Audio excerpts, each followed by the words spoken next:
Let's take a look at this beast. This PC was built with budget components from 2017. It's honestly pretty crazy to think about how far we've come in terms of technology, but the real question is, can this old timer still hold its own in the gaming world of 2023? Let's find out. Starting off, this build was a sweet deal on a desktop computer, but it was in pretty rough shape.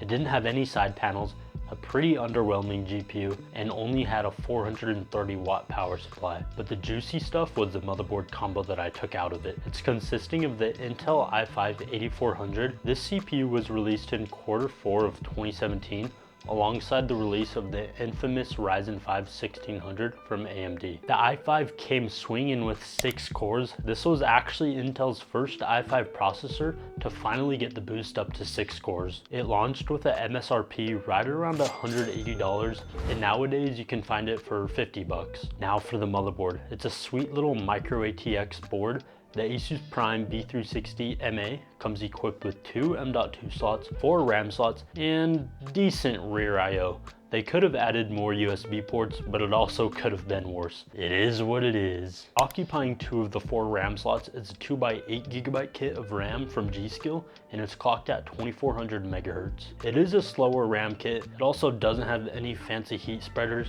but nowadays RAM is pretty cheap, so you can definitely buy a 3200 MHz kit with heat spreaders for around $25. But hey, I'm not complaining. This motherboard combo was insane, but unfortunately it didn't come with the best cooler for our little i5. So I made the executive decision to spend an extra $20 on this ID Cooling Tower Cooler. I've used this thing multiple times in the past.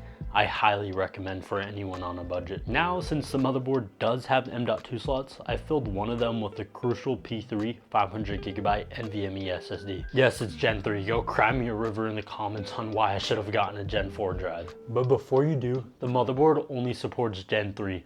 Don't shoot the messenger. Now for our graphical power, it's the RX 580 8GB version, more specifically the Red Devil variant. I also decided to get red and black cable extensions to match the GPU colorway. The RX 580 was released in Q2 of 2017, boasting 2,304 shading units, 144 texture mapping units, and 32 render output units. They released a 4GB version alongside the 8GB variant, which performs pretty closely to the NVIDIA GTX 1060 6GB graphics card. Both are really great budget options. The MSRP of the card at release date was $229, and nowadays you can find it for around 50 bucks, or you can also buy a brand new one on AliExpress, but I'd rather buy one on eBay or even local marketplaces like Facebook Marketplace. Encasing all of our budget components, I went with the Cooler Master MB311L ARGB. Sadly, it wasn't released in 2017, but in 2020. They made 2 variants, one with an acrylic front panel and the other with a mesh. It's clear the mesh is the better option, and that's what I went with. It comes with 2 ARGB fans. I added an additional fan in the back for more airflow, but to be honest, it's just for more RGB. The last thing is the power supply. I went with the Corsair CX 500W 80 plus bronze unit. I originally used a Seasonic power supply, but it had coil whine and the fan would get really loud, so I swapped it out. I'm going to be selling this PC on my Facebook Marketplace, which is why I decided to swap the power supply out, and you can keep up with that in my Flipping PC series. Let's do a complete price breakdown before we test the computer. My total cost was $240. Oh, and you can't forget the 11 cents. $30 went towards the motherboard combo, which gave us the CPU, motherboard, and RAM. $70 went towards the RX 580. I slightly overpaid for that, but made up for it with the motherboard combo. $26.73 went towards the Crucial P3 SSD, brand new off of Amazon. The case was $44, the CPU cooler was $21.38, $22 extra went towards the cable extensions, and a final $6 went towards the extra RGB fan. Not a bad build at all. I know we haven't tested the computer at all,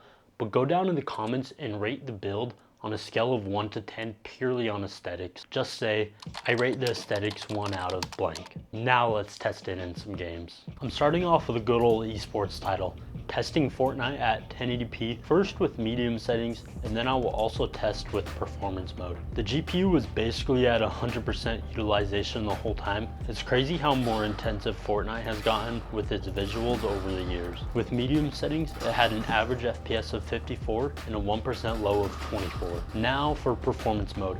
We didn't see nearly as much usage on the GPU, but we did see an increase of the CPU utilization, which makes sense because it's having to render out more frames. We averaged 194 FPS with a 1% low of 31.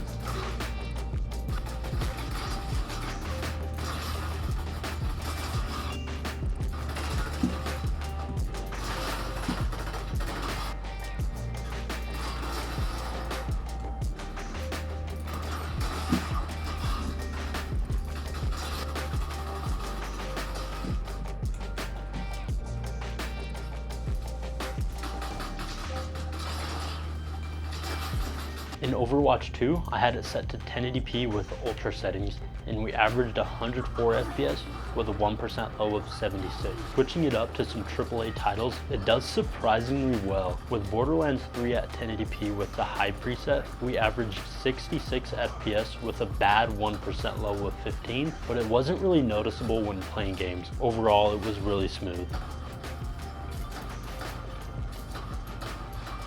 Shadow of the Tomb Raider at 1080p with high settings, I just ran the in-game benchmark and it averaged 64 FPS with a 1% low of 45. Cyberpunk, which is a newer AAA title, it doesn't achieve above 60 FPS on average, but I did test at 1080p with high settings, and doing that, it averaged 47 FPS with a 1% low of 35. Similarly with Hogwarts Legacy, it didn't achieve above 60 FPS on average until I dropped down the settings preset to medium. Once I did that, we averaged 75 FPS with a 1% low of 46. Testing Warzone at 1080p with the settings set to the balance preset, we averaged 62 FPS with a 1% low of 35.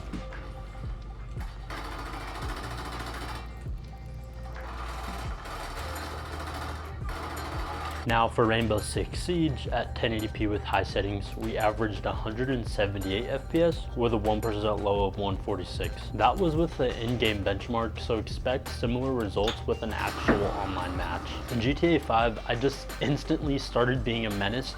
I was shooting people at 1080p resolution with all high settings, and we averaged 113 FPS with a 1% low of 83.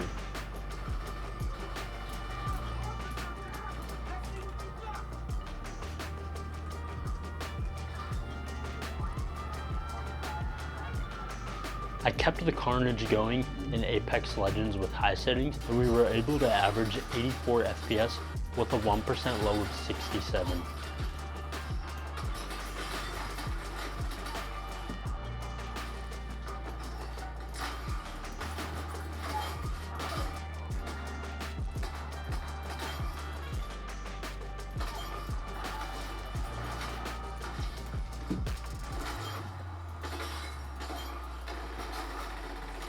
Ending off this benchmark run with Forza Horizon 5, running the in-game benchmark with high settings, the 6-year-old computer averaged 68 FPS with a 1% low of 52. Wow, this 6-year-old budget gaming PC blew me away.